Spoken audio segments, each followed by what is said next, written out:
दुनिया के इतिहास में हजारों जंगें लड़ी गईं और हजारों योद्धा आए और चले गए। लेकिन कुछ नाम ऐसे होते हैं जो सदियों बाद भी इंसानियत की मिसाल बनकर जिंदा रहते हैं। आज हम एक ऐसे ही महान इंसान की बात कर रहे हैं जिसे इतिहास सुल्तान सलाउद्दीन अय्यूबी के नाम से जानता है। सलाउद्दीन सिर्फ एक सुल्तान या एक फौजी कमांडर नहीं थे, बल्कि वो एक ऐसे किरदार थे जिन्होंने नफरत और खून खराबे के दौर में दुनिया को सिखाया कि जंग तलवारों से नहीं, बल्कि ऊंचे अखलाक और इंसाफ से जीती जाती है। 12वीं सदी का वो दौर जब पूरी दुनिया में क्रूसेड्स की जंग छिड़ी हुई थी, तब एक नाम उभरा जिसने बिखरी हुई इस्लामिक रियासतों को एक परचम के नीचे खड़ा कर दिया। सलाउद्दीन का सबसे बड़ा इम्तिहान तब आया जब उन्होंने साल 1187 में हट्टिन की मशहूर जंग जीती और यरूशलेम की तरफ बढ़े। यरूशलेम, जो उस वक्त क्रूसेडर्स के कब्जे में था, उसे वापस पाना हर मुसलमान का सपना था। लेकिन इस फतह से पहले पूरे शहर में खौफ का माहौल था।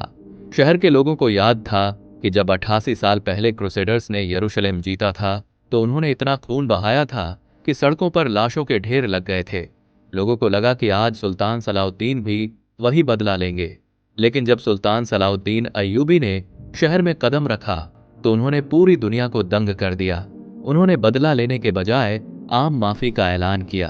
उन्होंने न किसी घर को लूटा, न किसी मासूम को चोट पहुंचाई।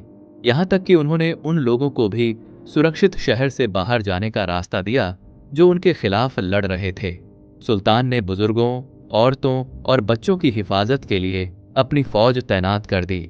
यह एक ऐसा मंजर था जिसे देखकर उनके दुश्मन भी उनके मुरीद हो गए। सुल्तान सलाउद्दीन की महानता का एक और बड़ा हिस्सा उनके और किंग रिचर्ड के बीच के रिश्तों में झलकता है। किंग रिचर्ड सुल्तान के सबसे बड़े और सबसे ताकतवर दुश्मन थे। जंग के मैदान में दोनों की फौजें एक दूसरे की जान लेने पर तुली रहती थीं। लेकिन जब सुल्तान को पता चला कि किंग रिचर्ड बीमार पड़ गए हैं और उन्हें तेज बुखार है, तो सुल्तान ने अपनी दुश्मनी को एक तरफ रख दिया। उन्होंने सोचा कि एक योद्धा की मौत बीमारी से नहीं होनी चाहिए।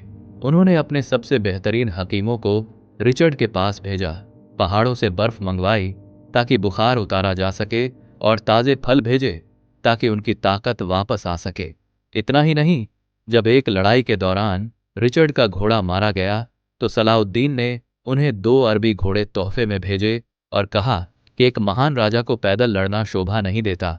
सुल्तान सलाउद्दीन का जीवन हमें सिखाता है कि असली ताकत और कामयाबी महलों या खजानों में नहीं होती।